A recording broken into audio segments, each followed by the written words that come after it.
বর্ষা আসবে আসবে করেও দেখা নেই তার। দু এক পশলা বৃষ্টিতে স্বস্তি কোথায়?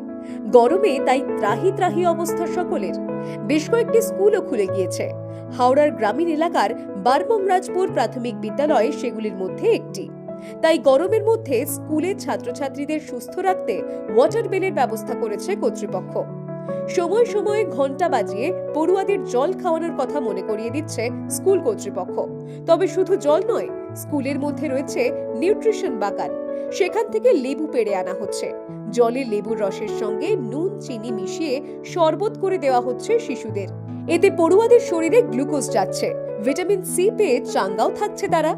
ফলে ছোটদের ডিহাইড্রেশন হওয়ার সম্ভাবনাও অনেকটাই কমেছে, রোগ প্রতিরোধ ক্ষমতাও বেড়েছে।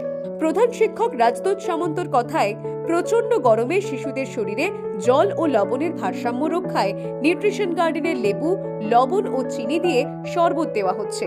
এতে জলপানের প্রতি আগ্রহ বাড়ছে, ডিহাইড্রেশনের ঝুঁকি কমছে, রোগ প্রতিরোধ ক্ষমতা বাড়ছে এবং শারীরিক দুর্বলতা ও পেটের সমস্যা প্রতিরোধ হচ্ছে। এটাই ওয়াটার বেল কর্মসূচির মূল উদ্দেশ্য।